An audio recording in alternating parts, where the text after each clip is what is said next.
हम CG TET exam जो 2021 में हुआ था, उसके पेपर 2 का जो सब्जेक्टिव रहता है सोशल स्टडीज़ का, उसके क्वेश्चन को देखते हैं विद आंसर।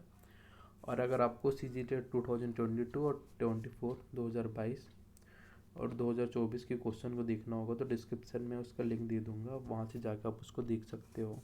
फिर क्वेश्चन स्टार्ट करते हैं। फिर 91 है, कश्मीर में कौन सा सूफी सिलसिला मध्यकालीन समय में ज़्यादा लोकप्रिय था तथा जिस पर शैवराइट भक्ति परंपरा का प्रभाव था। जो शैव भक्ति परंपरा है उसका प्रभाव पूछ रही है। तो इसमें ऑप्शन बी जो है वो ऋषि सिलसिला जो है वो कश्मीर में प्रभावी था मध्यकालीन भारत में। फिर 92 है, निम्नलिखित में से कौन सा कथन अकबर के राजपूत नीति के संबंध में असत्य है। तो ये जो सी जो है वो असत्य है। राजपूत को कुछ हद तक मुसलमानों की तुलना में छोटे पद पर नियुक्त किया गया था। बाकी जो सत्य कथन है उसको देख लेते हैं। राजपूत की सैनिक और प्रशासनिक पद साम्राज्य में दिए गया।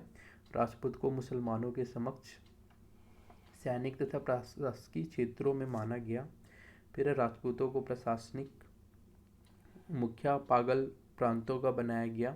फिर अकबर ने राजपूतों को मैत्री बढ़ाने के लिए राजपूत को उच्च पद जो थे वो प्रदान किए थे। फिर 93 है, कौन सा पद मुगलों के केंद्रीय प्रशासन में सबसे महत्वपूर्ण होता है। तो जो केंद्रीय प्रशासन में जो महत्वपूर्ण होता है वह वकील या वजीर केंद्रीय प्रशासन में सबसे महत्वपूर्ण स्थान रखता है। यह है बाबर और हुमायूं के समय में वजीर का पद महत्वपूर्ण था। यह समाज का प्रधानमंत्री होता था। 94 है, निम्नलिखित में से कौन सी मुगल काल में भूमि कर निर्धारण की सबसे महत्वपूर्ण प्रक्रिया थी। जो भूमि कर निर्धारण की सबसे महत्वपूर्ण प्रक्रिया थी ऑप्शन बी है जब्ती।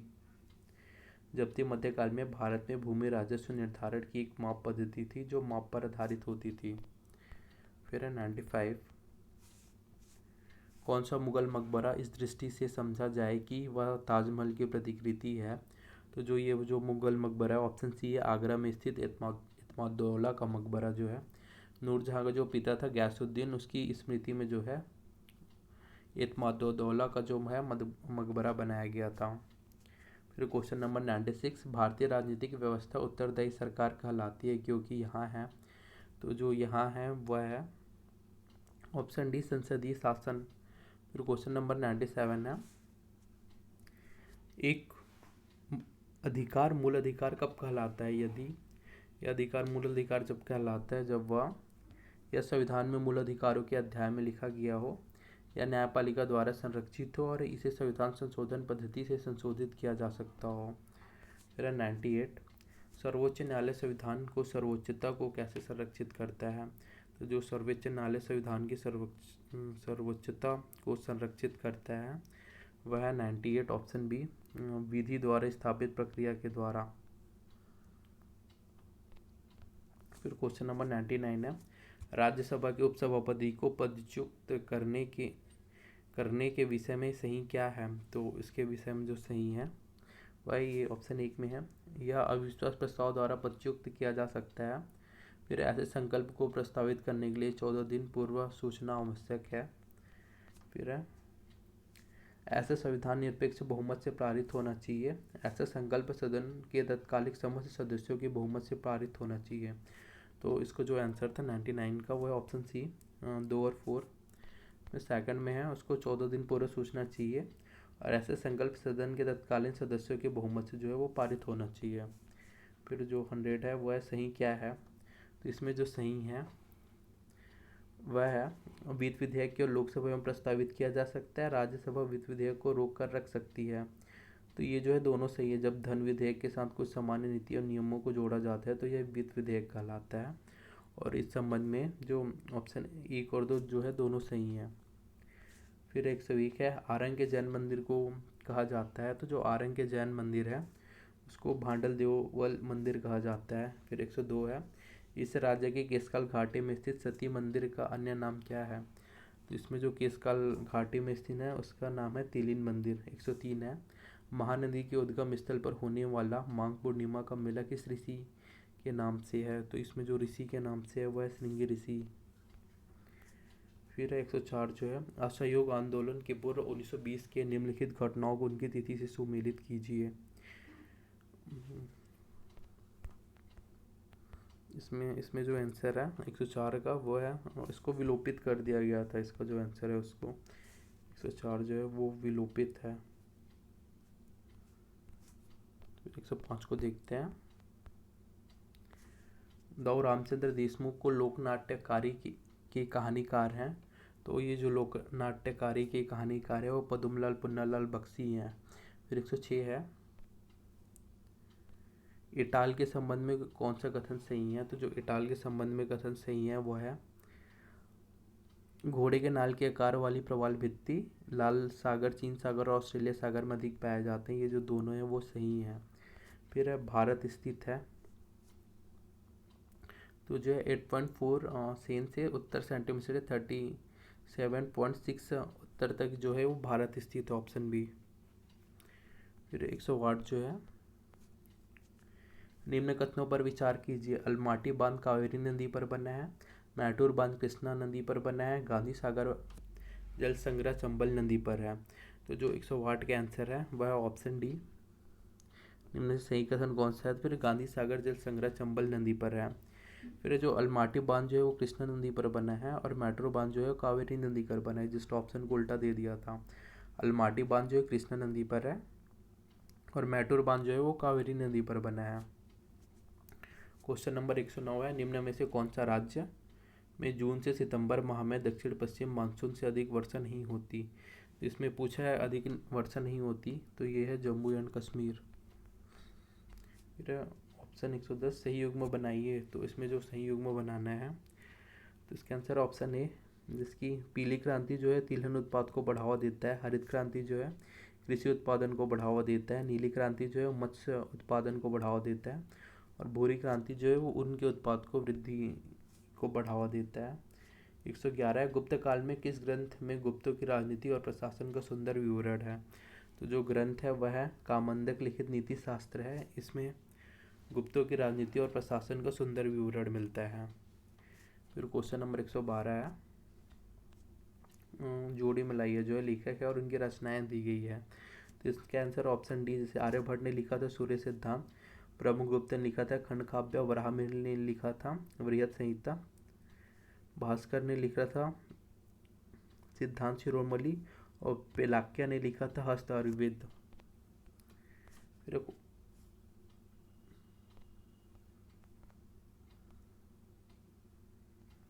फिर क्वेश्चन नंबर 113, ब्रह्मपुत्र नदी की घाटी और कुछ विहार क्षेत्र में मध्यकाल में कौन सा महत्वपूर्ण भक्ति संत विद्यमान था? तो इसमें जो भक्ति संत विद्यमान था वह ऑप्शन डी शंकरदेव, ये असम वाले एरिया में था, उसमें भी विद्यमान था।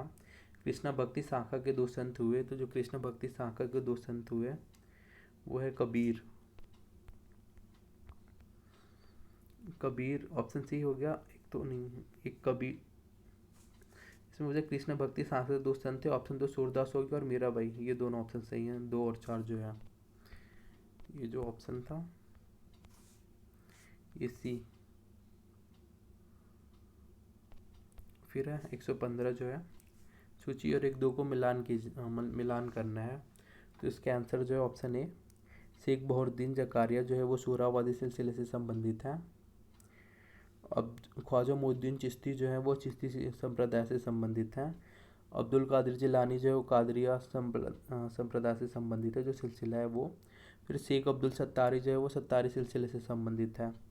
फिर 116 है, सामाजिक अध्ययन के शिक्षक को बल देना चाहिए। तो सामाजिक अध्ययन के शिक्षकों को सामाजिक मुद्दों के प्रति चिंतन शक्ति के विकास पर जो है वो बल देना चाहिए। फिर 117 है, प्रोजेक्ट विधि का प्रतिपादन किसने किया था? तो जो प्रोजेक्ट विधि का प्रतिपादन किया था ऑप्शन बी, किलोपैट्रिक ने किया था। यह प्रोजेक्ट विधि की मूल अवधारणा जॉन डीवी द्वारा ली गई थी तथा इसके शिष्य किलोपैट्रिक ने इस विधि का प्रतिपादन किया था। 118 है, निम्न में से कौन सा प्रोजेक्ट विधि का नियम नहीं है? तो जो इसमें प्रोजेक्ट विधि का नियम नहीं है वह तैयारी का नियम। फिर इसका नियम क्या है? अनुभव का नियम, उद्देश्य का नियम और सामाजिक अनुभव का नियम है। फिर प्रोजेक्ट आधारित सीखना विद्यार्थियों में विकसित करता है।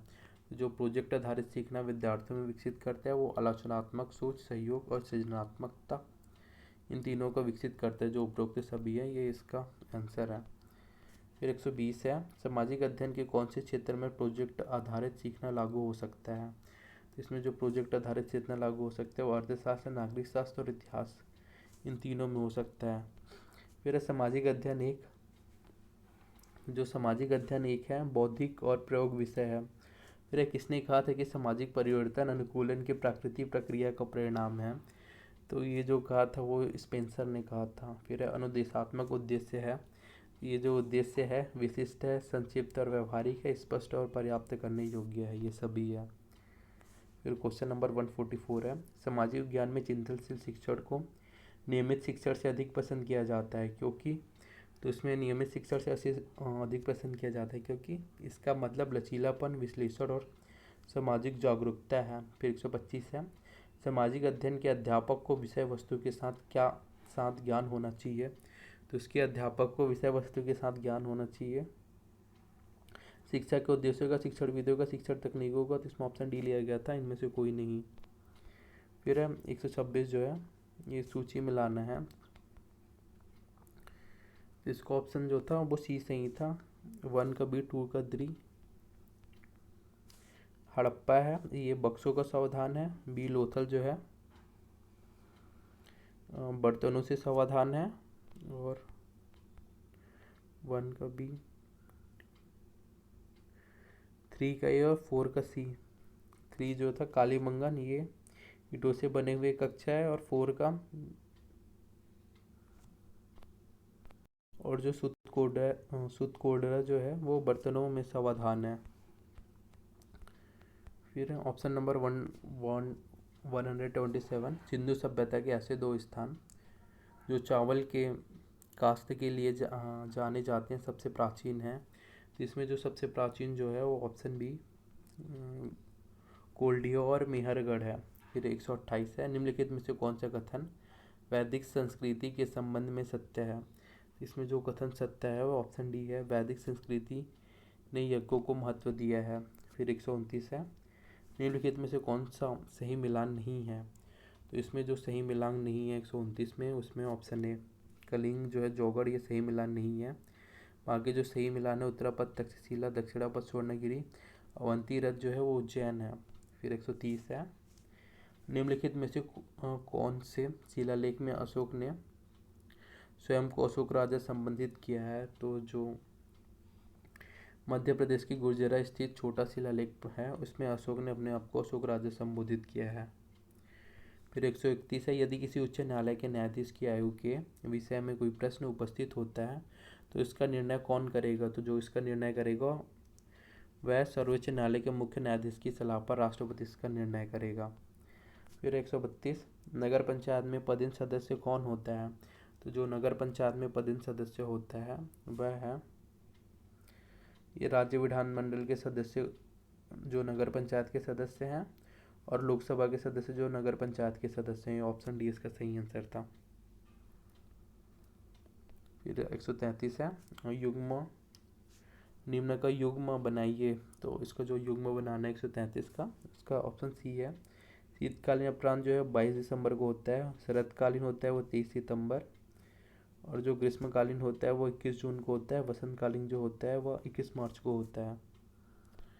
फिर है व्यवहारिक हवाएं निम्न से किस अक्षांश से भूमध्य रेखा की ओर प्रवाहित होती है, तो ये जो प्रवाहित होती है वो 30 डिग्री उत्तर से 30 डिग्री दक्षिण की ओर प्रवाहित होती है। 135 है, नदी द्वारा अपर्दन क्रिया के फलस्वरूप निर्मित मैदान को खालिस्तान कहते हैं, इसके द्वारा जो निर्मित मैदान है इसको पेनी प्लेन कहते हैं।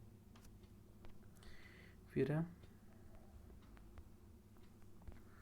इसको मिलान करना है, तो जो सालबाई की संधि हुई थी 1802 में, देख लेते हैं इसका आंसर क्या है। 136 का 1 का ए, सालबाई की संधि हुई थी 1782 में, बीसिन की संधि हुई थी, बीसिन की संधि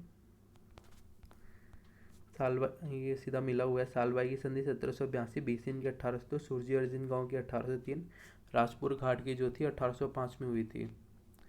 फिर निम्नलिखित में से किस गवर्नर जनरल ने भारतीय राज्यों के लिए सहायक संधि की नीति अपनाई, तो 137 का है जो लॉर्ड वेलेजली जो है इसने सहायक संधि की नीति अपनाई। फिर 138 सुमिलित करना है, तो ये है बख्त खां जो है वो दिल्ली से संबंधित, ऑप्शन डी है। नाना साहब वो कानपुर से संबंधित है। अब्दुल्ला साहब वो लखनऊ से संबंधित है। और जो कुंवर सिंह है वो आरा से संबंधित है। आरा जो है वो बिहार में है। फिर 1857 के विद्रोह के बाद निम्नलिखित में से कौन सा कथन असत्य है? तो इस संबंध में जो असत्य कथन है, ऑप्शन डी, विद्रोह के पश्चात भारतीय सेना में सिख, पटन और गोरखाओं की भर्ती नहीं की गई। बाकी जो सही तो उसको देख लेते हैं। 1857 के विद्रोह के पश्चात भारत में ब्रिटिश क्राउन की सत्ता स्थापित की गई तथा ब्रिटिश ईस्ट इंडिया कंपनी को भंग किया गया। फिर 1857 के विद्रोह के पश्चात महारानी का घोषणा पत्र जारी किया गया। 1857 के विद्रोह के पश्चात भारतीय राज्यों की सेनाएं समाप्त की गई।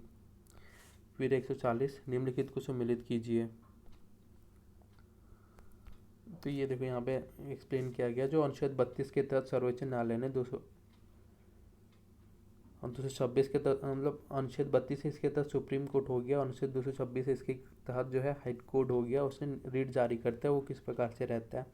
बंदी प्रत्यक्षीकरण इसमें हमें शरीर चाहिए। परमादेश में इसमें हम आदेश देते हैं। प्रतिषेध में मना करते हैं। अधिकार परीक्षा में किस अधिकार से और प्रेषण में पूर्णतः सूचित किया जाता है। फिर 141, निम्न में से कौन सा जिला छत्तीसगढ़ राज्य का सीमावर्ती जिला नहीं है? तो इसमें जो जिला है, ऑप्शन डी सरगुजा है, वो छत्तीसगढ़ राज्य का सीमावर्ती जिला नहीं है। ये सीमावर्ती से तात्पर्य है जो अदर स्टेट से हैं उनके सीमा जो है वो स्पर्श करे वो। फिर 142 है, जनगणना वर्ष 2011 के अनुसार छत्तीसगढ़ में महिला साक्षरता का प्रतिशत है। तो इसके हिसाब से महिला साक्षरता जो है 60.24% है। फिर सिरगिट्टी औद्योगिक केंद्र के विकास का प्रमुख कारण है। तो सिरगिट्टी औद्योगिक केंद्र के विकास का प्रमुख कारण ऑप्शन ए है, दक्षिण पूर्वी कोयला क्षेत्र की स्थापना है। फिर 144, छत्तीसगढ़ में बॉक्साइट का सर्वाधिक निक्षेप है। तो इसका जो सर्वाधिक निक्षेप है ऑप्शन सी है, फुटका पहाड़। फिर 145 है, भैंसा दर्रा अभ्यारण्य का संबंध नहीं है। तो जो भैंसा दर्रा अभ्यारण्य का संबंध नहीं है वह या इंद्रावती राष्ट्रीय उद्यान में स्थित है। पाकिस्तान संबंध है या मगरमच्छों के नैसर्गिक अभ्यारण्य है या गंगेर घाटी राष्ट्रीय उद्यान में स्थित है या कोटा हैदराबाद मार्ग पर स्थित है। फिर है क्वेश्चन नंबर 146, पोलीगैनोस परिवार प्रतिनिधित्व करता है। तो ये जो परिवार है वो प्रतिनिधित्व करता है, ऑप्शन डी, एक पुरुष कई महिलाओं के साथ रहता है। फिर है 147, जाति के 3 पहलुओं धर्मनिरपेक्ष वैचारिक एकीकृत को किसने वर्गीकृत किया? इसको जो वर्गीकृत किया था वो है रजनी कोठारी, ऑप्शन सी ने। फिर the history of woman marriage नामक पुस्तक किसने लिखी? तो ये वाले जो पुस्तक लिखी थी ऑप्शन बी है, वेस्टर मार्क ने 1921 में लिखी। फिर है भारत में फूट लूज लेबर का प्रत्यय देने के लिए किसे जाना जाता है? इसका प्रत्यय देने के लिए जाना जाता है वो है जॉन ब्रूमेन। फिर है निम्नलिखित में से कौन सा भारतीय इतिहास का स्रोत नहीं है? तो इसमें भारतीय इतिहास का स्रोत नहीं है वो लोक साहित्य, प्रावृत्तिक स्थल इमारतें और साहित्य जो है इसका स्रोत है। या इस प्रकार यह कंप्लीट हुआ।